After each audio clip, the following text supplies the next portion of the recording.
Coucou à tous, bienvenue sur ma chaîne et bienvenue dans cette nouvelle vidéo. Comme toujours, je tiens à remercier tous ceux qui regardent mes vidéos, qui aiment mes vidéos, qui s'abonnent à ma chaîne. Merci à tous.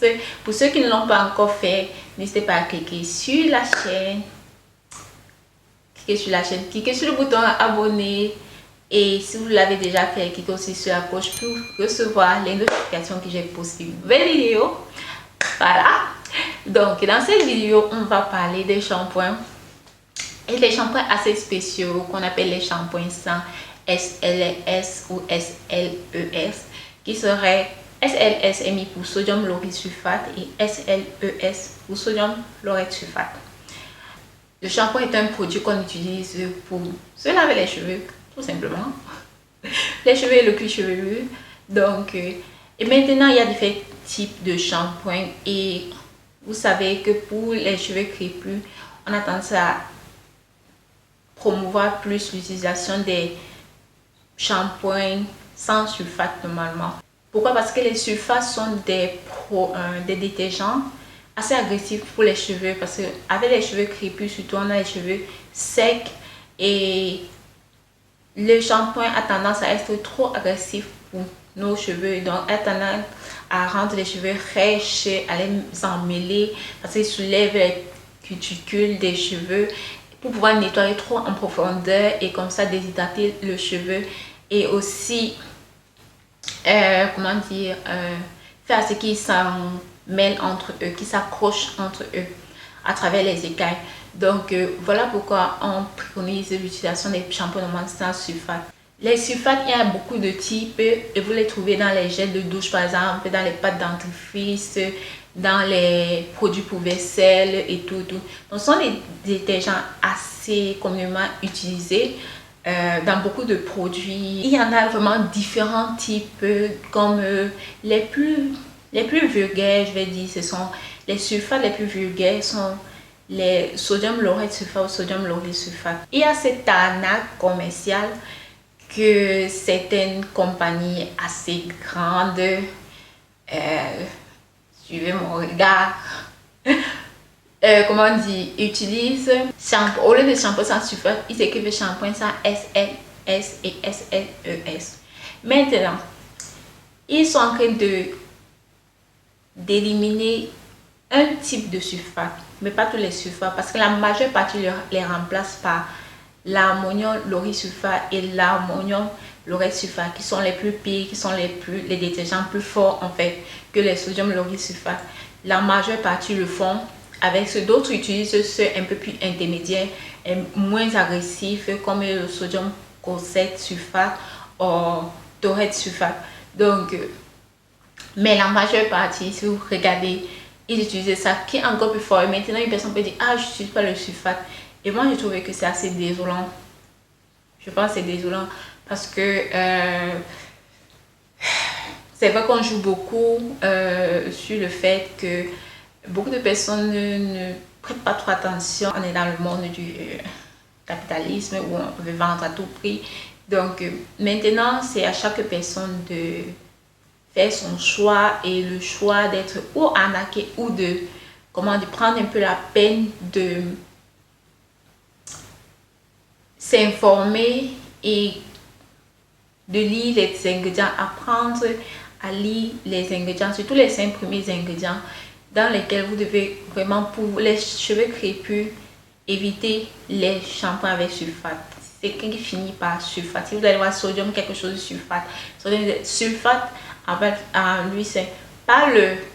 Il y a d'autres personnes qui voient, si vous voyez benzimonium méthosulfate, c'est un bon ingrédient, c'est un conditionneur, ce n'est pas, il ne faut pas confondre.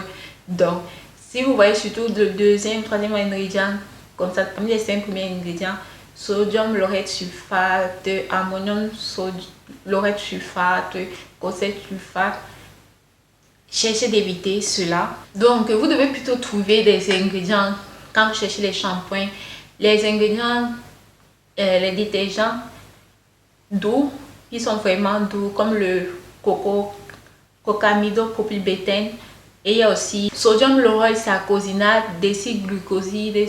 Ça, ce sont les ingrédients détergents plus doux qui sont vraiment adaptés pour les cheveux crépus parce que ils nettoient mais en douceur les cheveux et le cuir chevelu.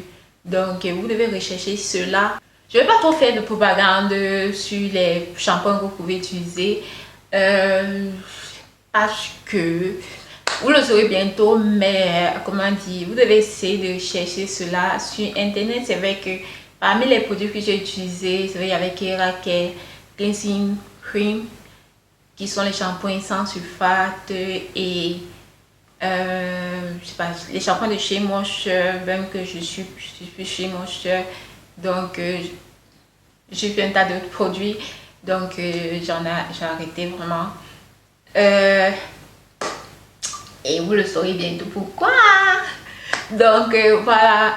Donc pour moi le shampoing est un produit vraiment fondamental pour les cheveux parce qu'on utilise beaucoup de produits et c'est important aussi de nettoyer les cheveux, d'enlever tous ces produits qu'on utilise et de remettre le cuir chevelu et les cheveux à neuf, surtout parce que les pores de vos follicules ne doivent pas être bloqués parce que comme ça ralentit la pousse capillaire. Donc vous devez chercher à trouver de bons shampoings doux dans vos supermarchés, boutiques, de produits beauté, tout ça. Donc essayez de lire les ingrédients, apprenez à lire les ingrédients, ne vous limitez pas seulement au label qu'on dit sans sulfate. Si c'est sans sulfate, la majeure partie n'en mettent pas vraiment le sulfate. Mais si c'est sans S, LLS, ALS et toutes ces choses-là, essayez de tourner et regarder au moins les 5 premiers ingrédients. Je pourrais même vous dire de regarder même certains produits pour bébé. Même dans les produits de bébé, il y a certaines compagnies qui... on dit compagnie,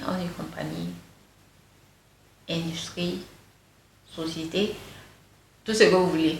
Donc, qui jusqu'à là ne respectent pas ce fait-là. Donc, ils mettent toujours le sulfate. Or, normalement, ils devaient mettre des détergents doux dans cela. D'autres en mettent vraiment en bas de liste.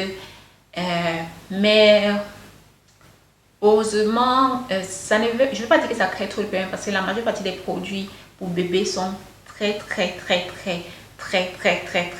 dilués. Donc, pour vraiment éviter de... Vous savez que ça pique les yeux et surtout parce que les bébés sont en général, ils ne sont pas sales, ils ne transpirent pas vraiment trop. Donc, il n'y a pas vraiment grand chose à vraiment nettoyer comme il se doit. Mais même jusqu'à là, je pense que les produits bébés ne devraient pas en contenir. Donc, vous pouvez regarder de ce côté-là. Voilà, c'est pour ça que je vais dire que si vous devez être, quand vous allez acheter vos shampoings, faites vraiment attention à lire le label, à lire les ingrédients, c'est important. Donc, voilà, c'est tout pour cette vidéo. J'espère que la vidéo vous a plu. Dites-moi ce que vous en pensez. Et si vous avez des shampoings favoris, écrivez en bas. Peut-être ça peut intéresser d'autres personnes. Donc, laissez un commentaire. Et c'est tout pour cette vidéo. On se prend dans une prochaine vidéo. Restez définitivement connectés avec moi. Bye bye.